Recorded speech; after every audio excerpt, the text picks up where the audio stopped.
నామమునకు స్తుతి కలుగును గాక.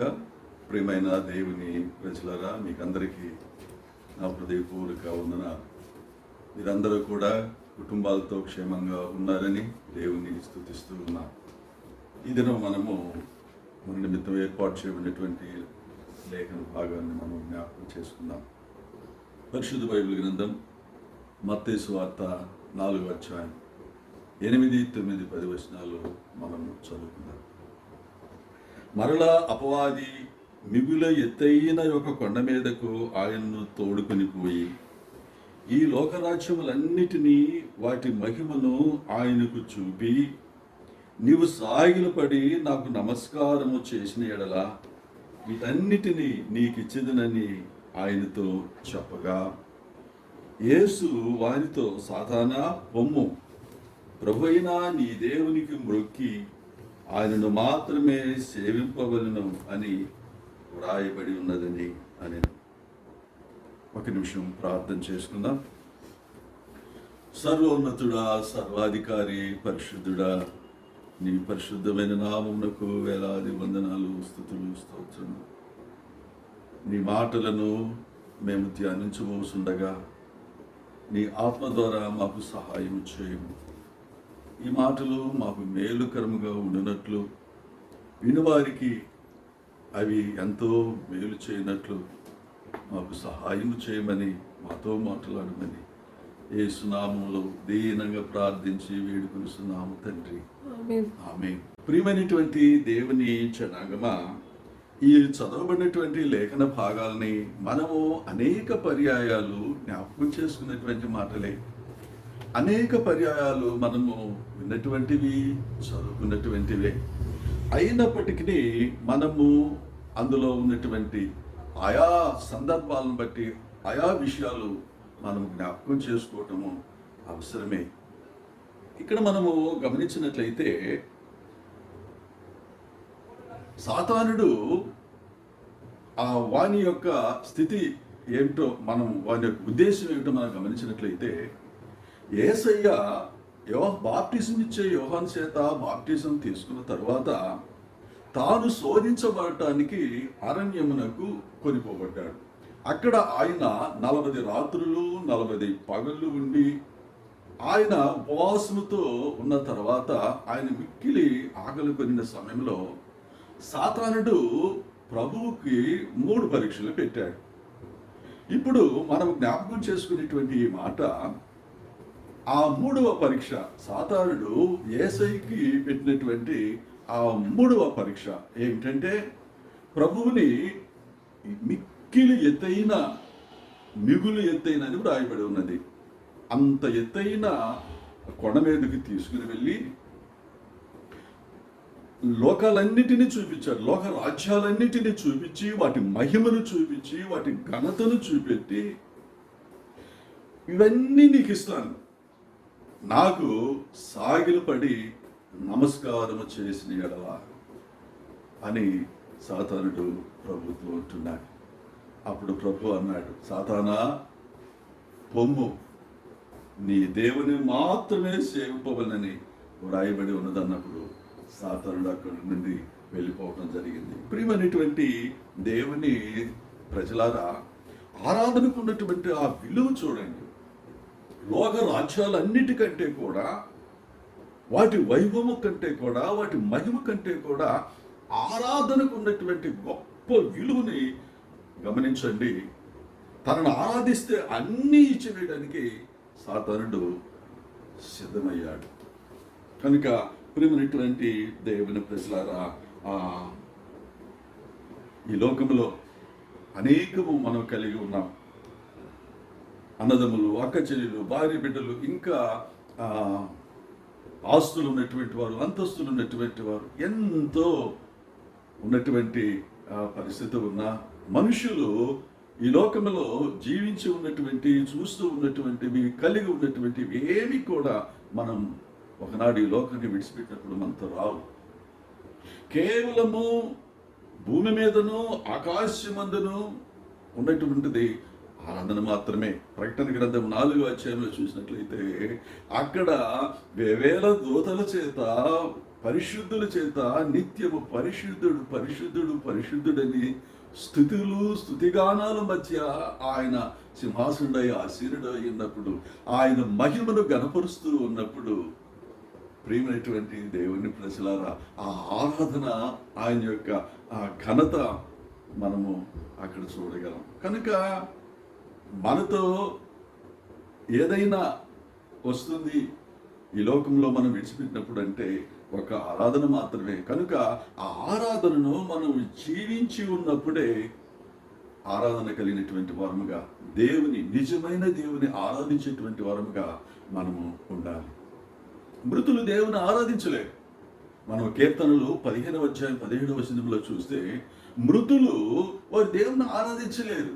కాబట్టి సజీవులమైనటువంటి మనమే బ్రతికి ఉన్న సమయంలోనే ఆరాధనకు పాత్రుడైనటువంటి ఆ దేవదేవుని మనం ఆరాధించుకున్నట్లయితే మనం మృతులతో సమానమే.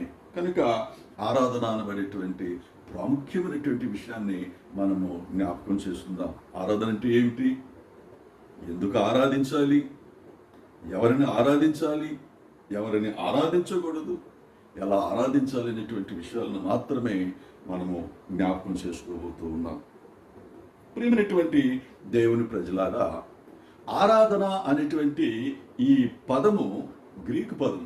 దీనిని ప్రొస్కోనియో అనేటువంటి మాటతో గ్రీక్ భాషలో ఉచ్చరిస్తారు.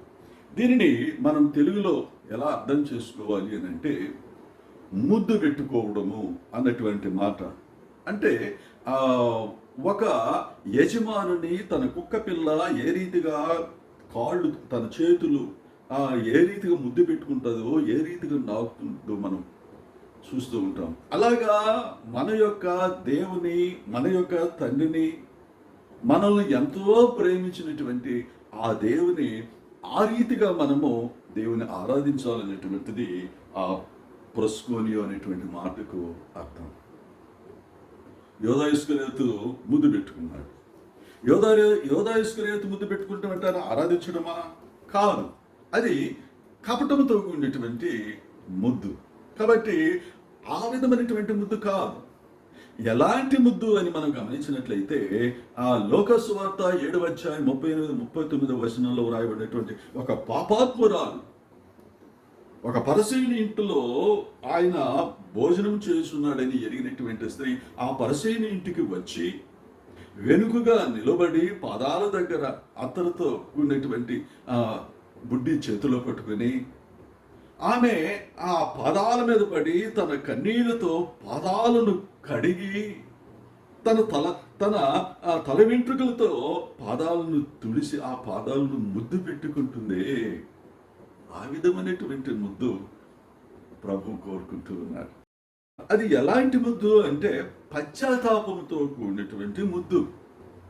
ఒక పాపంతో ఉన్నటువంటి ఒక వ్యక్తి దేవుని దగ్గరకు రావాలంటే తన పాపముల విషయమై పశ్చాత్తాపపడి హృదయపూర్వకముగా ఆయనను ముద్దు పెట్టుకోవటము.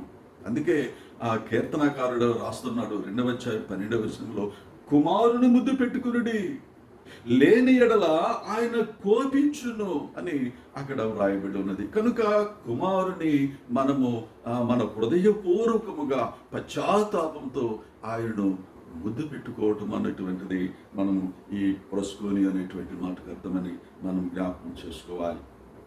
ప్రియమైనటువంటి దేవుని ప్రజలారా, ఆరాధనలో మార్పులు లేవు.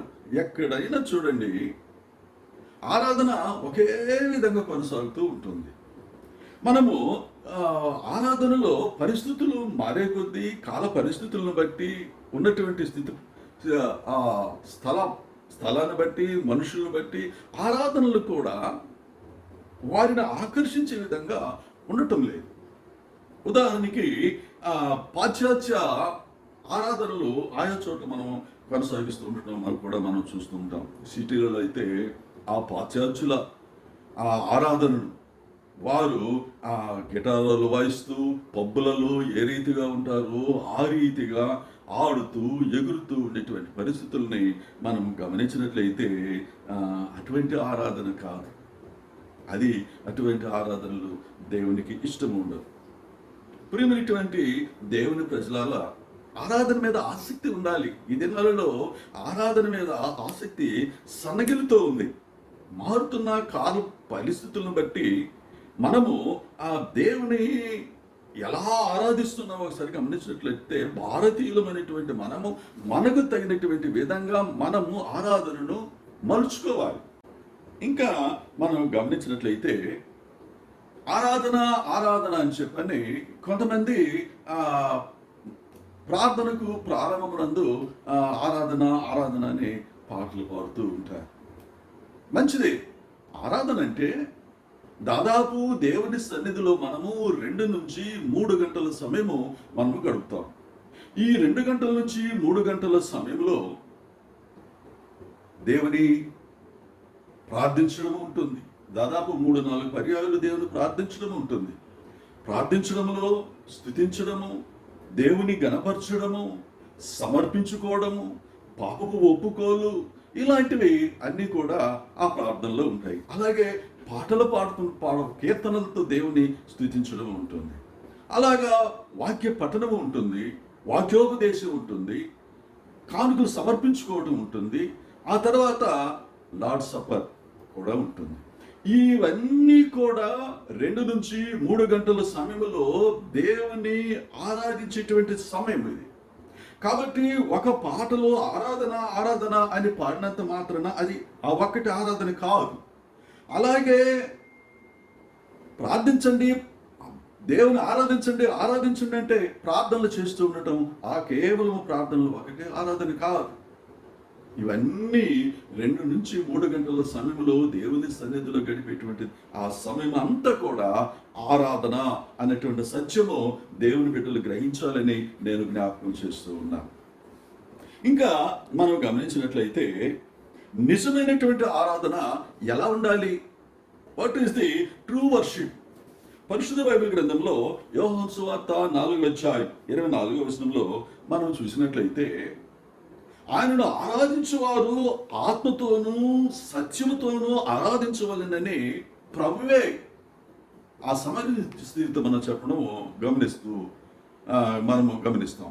అయితే ఈ దినాలలో ప్రియమైనటువంటి దేవుని ప్రజలారా, ఆ బలవంతంగా దేవుని సన్నిధికి రావటం, లేదా రావాలి కాబట్టి, లేదా అది ఒక అలవాటు కాబట్టి దేవుని సన్నిధికి వెళ్ళాలి కాబట్టి అని ఆ శరీరాన్ని తీసుకుని వచ్చి బలవంతంగా కుర్చీలో వేయడం, ఆ తర్వాత ఆ అరగంట ఆ గంట సమయమో ఎప్పుడు అయిపోతుందా అని అనుకోవటం, అలాగా బలవంతంగా కష్టంగా ఆరాధించడం అనేటువంటిది మొదట క్రైస్తవ బిడ్డలు లేక విశ్వాసులు మానుకోవాలి అని నేను జ్ఞాపకం చేస్తూ ఉన్నాను. వీటిని అధిగమించాలి. దేవుని బిడ్డలు ఇలాంటి ఆరాధనను అధిగమించగలిగితే మరి వారు నిజంగా దేవుని యొక్క దీవెనలు పొందుకుంటారు. బ్రతికి ఉన్నప్పుడు 2 గంటలు, కనీసం 2 గంటలు వారానికి ఒకసారి ఆ పరిశుద్ధ దినం ఆదివారం దినం మనం ఆయన సన్నిధికి వెళ్ళి 2 గంటలు ఆయన సన్నిధిలో గడపలేనటువంటి వారము, 2 గంటలు ఆయన సన్నిధిలో కూర్చోవడానికి శక్తి ఉండదు, ఓపిక ఉండదు, దేవుని మాటలు వినడానికి ఆసక్తి ఉండదు. ఆసక్తి లేనిటువంటి మనము ఈ లోకాన్ని విడిచిన తర్వాత సదాకాలము ఎల్లప్పుడూ ఆరాధన ఆరాధనని ఆ స్తుతిమయమైనటువంటి పట్టణంలో ఎలా ఉండగలమని అనుకుంటున్నారు? కనుక నా ప్రియమైనటువంటి దేవుని ప్రజలారా, బ్రతికి ఉన్నప్పుడే మనము ఆయన సన్నిధికి వచ్చి ఈ 2-3 గంటలు మనం ఆయనను ఆరాధించడం అనేటువంటిది అలవాటు చేసుకోవాలని నేను జ్ఞాపకం చేసుకుంటున్నాను. ఆ దేవుని సన్నిధి ఆరాధన స్థలం అనేటువంటిది ఎల్లప్పుడూ మన శృతి పదములో ఉండాలని కూడా నేను జ్ఞాపకం చేస్తూ ఉన్నాను. ప్రియమైనటువంటి దేవుని ప్రజలారా, ఆరాధనకు ఎవరు పాత్రులు అనేటువంటి సత్యాన్ని మనం గమనించినట్లయితే సాతానుతో ప్రభువే అంటున్నాడు, సాతానా పొమ్ము. ఎందుకని? సాతానుడు తనను ఆరాధించాలని కోరుకుంటున్నాడు. అందుకే లోకంలో ఉన్నటువంటి ప్రజలందరినీ తన వైపుకు తిప్పుకొని తనను ఆరాధించాలని ఆయా రీతిలుగా, ఆయా పేర్లతో, ఆయా పట్టణాలలో, ఆయా కొండల మీద ఆయా పేర్లతో వాడు ఈ భూజనుల చేత ఆరాధించబడుతూ ఉన్నాడు. కనుక సాతానుడు ఆరాధనకు పాత్రుడు కాడు. ఎవరైతే సృష్టికర్త ఉన్నాడో, ఎవరైతే తండ్రి అయి ఉన్నాడో, ఎవరైతే తాను సృష్టించిన తన జనము కోసం తన యొక్క సింహాసనాన్ని విడిచి ఈ లోకమునకు వచ్చి వారి కోసం తన ప్రాణాన్ని అర్పించి నేనే మార్గము, నేనే సత్యము, నేనే జీవమని అని ఎవరైతే తెలియచేశాడో ఆయన మాత్రమే ఆరాధనకు పాత్రుడు అనేటువంటి సత్యాన్ని మనం గమనించాలి. అంటే ఆ ఆరాధన అనేటువంటిది ఈ లోక రాజ్యములు అన్నిటికంటే కూడా అది గొప్పది అనేటువంటి సత్యాన్ని దయచేసి మనం ఎల్లప్పుడూ మన హృదయంలో ఉంచుకోవాలి. ప్రియమైనటువంటి దేవుని ప్రజలారా, మనము ఎవరిని ఆరాధించకూడదు అని ఒకసారి గమనించినట్లయితే దేవుని దూతల ఆరాధనకు పాత్రులు కారు. దేవుని దూతలను మనం ఆరాధించకూడదు అని పరిశుద్ధ బైబిల్ గ్రంథం తెలియజేస్తుంది. ప్రకటన గ్రంథం 22:8-9 వచనాల్లో వ్రాయబడినటువంటి మాటలు మనం గమనించినట్లయితే ఆ పరలోకమునకు ఆత్మ ద్వారా కొనిపోబడినటువంటి యోహాను అక్కడ వైభవం అంతా గమనించిన తర్వాత, దేవుని యొక్క మహిమను కన్నులతో చూసిన తర్వాత తాను ఆ దూత పాదాల మీద పడటం జరుగుతుంది. వెంటనే ఆ దూత యోహాను చేపట్టుకొని లేవనెత్తి వారితో అంటున్నాడు, వద్దు సుమి, వద్దు సుమి, దేవునికి నమస్కారం, దేవునికే నమస్కారం చేయమని చెప్పని మనం చెప్పడం అక్కడ చూస్తాం. అంటే దేవుడే నమస్కారమునకు పాత్రుడు, దేవుడే స్తుతికి పాత్రుడు, దేవుని పాదాల దగ్గరే మనుషుడు సాగిలు పడటానికి యోగ్యుడు. కనుక దేవుని దూతలు ఆరాధనకు పాత్రులు కారు. ఈ దినాల్లో మనం గమనించినట్లయితే కొంతమంది మనుష్యులు ఆరాధించబడుతూ ఉండటం మనం గమనిస్తూ ఉన్నాం. ప్రియమైనటువంటి దేవుని ప్రజలారా, మనుషుడు ఆరాధనకు పాత్రుడు కాడు. పాదాల మీద పడటం, పాదాలను దండం పెట్టుకోవటం, ఇలాంటి కల్చరు కూడా మనం చూస్తూ ఉంటాం. ప్రియమైనటువంటి దేవుని ప్రజలారా, ఈ మాటను మనం ఒకసారి గమనించినట్లయితే అపొస్తలుల కార్యం 10:26 వచనంలో ఎక్కడో ఉన్నటువంటి యొప్పేలో ఉన్నటువంటి పేతురును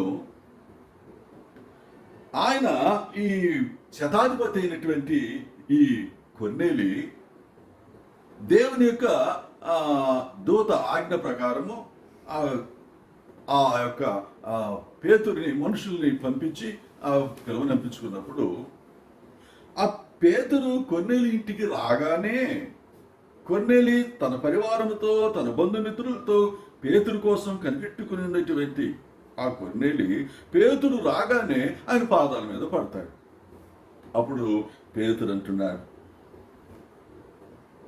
నేను కూడా నీలాంటి మనుష్యుడినే, ఆయనను మాత్రమే ఆరాధించవలేను, మనుషుడు ఆరాధనకు పాత్రుడు కాడు అనేటువంటి సత్యాన్ని అక్కడ ఆయన బయలుపరుస్తూ ఉన్నాడు. ప్రియమైనటువంటి దేవుని ప్రజలారా, మనుష్యులు ఆరాధనకు పాత్రులు కారు. ఇంకా వర్షిప్ అనేటువంటిది మనం గమనించినట్లయితే ఆయన నా లీడరు, ఇదిగో ఆయనంటే నాకు ఇష్టం, ఆయన నా లీడరు, లేకపోతే ఆయన నా హీరో అని కొంతమంది హీరోల్ని వర్షిప్ చేస్తూ ఉంటారు. కొంతమంది ఈ దేవుని యొక్క ప్రజలను మనం గమనించినట్లయితే క్రైస్తవులు కానీ కొంతమంది విశ్వాసులు కొంతమంది కాపరులను ఆరాధిస్తూ ఉంటారు. అంటే వర్షిప్. ప్రియమైనటువంటి దేవుని ప్రజలారా, మన యొక్క హీరో యేసుక్రీస్తు మాత్రమే, మన యొక్క లీడరు యేసుక్రీస్తు మాత్రమే, మన యొక్క కాపరి యేసుక్రీస్తు మాత్రమే.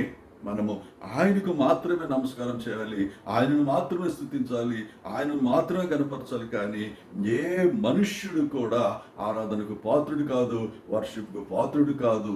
మన హీరో యేసుక్రీస్తు మాత్రమని దేవుని ప్రజలు గమనించాలని నేను మనవి చేస్తూ ఉన్నాను. అయితే ఎలా ఆరాధించాలి అన్నటువంటిది మనం ఇప్పుడు గమనించాల్సినటువంటి విషయం. ఆరాధన అనేక రకాలుగా ఉంది. మనము ఎలా ఆరాధించాలంటే పరిశుద్ధ బైబిల్ గ్రంథం అనేక విషయాలు మనకు జ్ఞాపకం చేసినా కొన్ని మాటలు మాత్రము మనము జ్ఞాపకం చేసుకోవాల్సినటువంటి అవసరత ఉంది. ఎలా ఆరాధించాలంటే పరిశుద్ధాత్మతో మనము ఆయనను ఆరాధించాలి. ప్రథమ ఫలాలతో ఆయనను ఆరాధించాలి అని ద్వితోపదేశకాండం 26వ అధ్యాయం 10వ వచనంలో మనం చూడగలం. విశ్వాసంతో మనం ఆయన ఆరాధించాలి. ఆయన ఉన్నాడు, ఆయన నా దేవుడు, నా సృష్టికర్త, నేను ఈ లోకాన్ని విడిచిన తర్వాత నేను ఉండబోయేది ఆయన దగ్గరే, ఆయన రాజ్యంలోనే అనేటువంటి పరిపూర్ణమైనటువంటి విశ్వాసం లేకుండా ఆరాధించినట్లయితే అది ఆరాధన కాదు. ఆ నిరీక్షణ ఆరాధనలో ఒక భాగము నిరీక్షణ, కనిపెట్టుకొని ఉండటం, ఆయన యొక్క చిత్తం కొరకు కనిపెట్టుకొని ఉండటం, ఆయన వాక్యం కొరకు కనిపెట్టుకొని ఉండటం, ఇలాగా ఆయన యొక్క మాటల కొరకు కనిపెట్టుకుని ఉండటము, ఇది నిరీక్షణతో కూడినటువంటి ఆరాధన. ప్రేమైనటువంటి దేవుని ప్రజలారా, కాబట్టి ఆరాధించడం అనేటువంటిది ఇంకా మనం ప్రభు నేర్పించినటువంటి విధానాన్ని మనం గమనించినట్లయితే పూర్ణ హృదయంతో పూర్ణ ఆత్మతో మనము ప్రభువుని ఆత్మతో సత్యంతో మనం ఆరాధించవలెనని ప్రభు ఆ సమరయ స్త్రీతో చెప్పినటువంటి మాటలని మనం గమనించుకోవాల్సినటువంటి అవసరం ఉంది. ఆరాధన ఆ రీతిగా మనము చేయాలి అనేటువంటి సత్యాన్ని మనం గమనించాలి. ప్రియమైనటువంటి దేవుని ప్రజలారా, మనము దేవుని ఎలా ఆరాధించకూడదు? అనేక మంది పరిశుద్ధ బైబిల్ గ్రంథంలో అనేక మంది దేవుని ఆరాధించినటువంటి విధానాలని మనం చూసినట్లయితే, వారి యొక్క ఆరాధనలు మనం గమనించినట్లయితే మనం ఎలా ఆరాధించకూడదో మనం తెలుసుకోగలం. ఉదాహరణకి మొదటి సమూయేలు గ్రంథము 15వ అధ్యాయంలో మనం గమనించినట్లయితే సౌలు రాజు ఆరాధించాడు దేవుని. సౌలు రాజు ఆరాధించాడు, కానీ ఆ ఆరాధన దేవునికి అంగీకారంగా లేదు. కారణం ఏమిటి?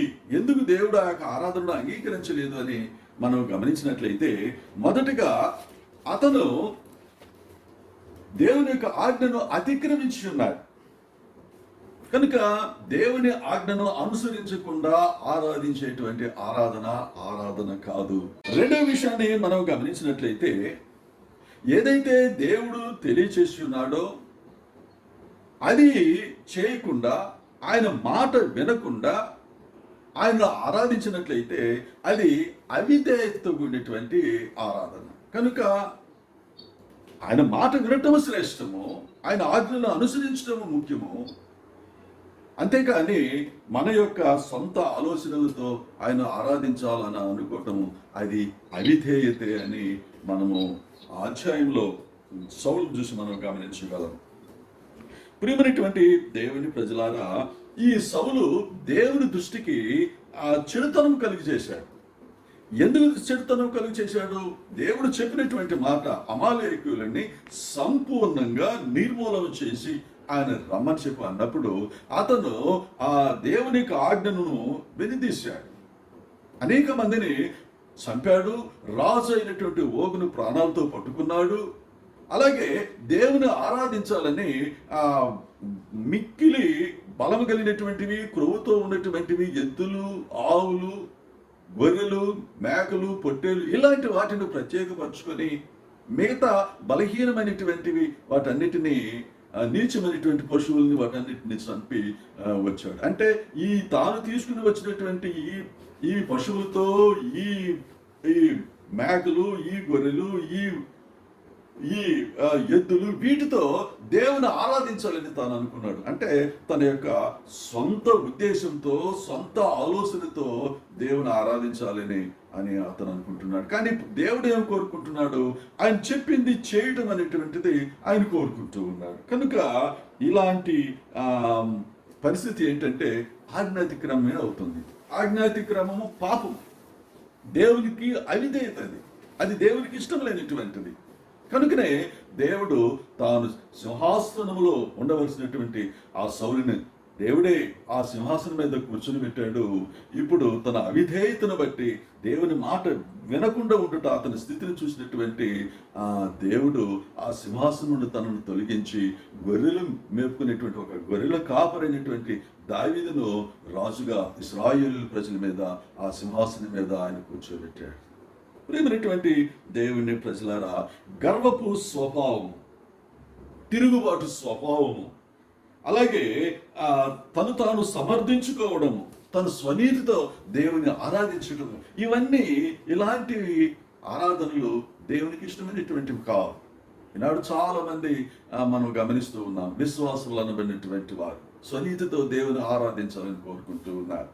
లేనిటువంటి అబద్ధాలను బోధిస్తూ, లేనిటువంటి వాటికి తమ సొంత ఆలోచనలు జోడు చేసుకుంటూ ప్రజల్ని ఆ రీతిగా ఆరాధించాలని పురికొల్పేటువంటి కొంతమంది సువార్థికులు కూడా మనం గమనిస్తూ ఉన్నాం. నా ప్రియమైనటువంటి దేవుని ప్రజలారా, ఎలా ఆరాధించాలో ఎలా ఆరాధించకూడదో పరిశుద్ధ బైబిల్ గ్రంథము తేటగా మనకు బోధిస్తూ ఉన్నది.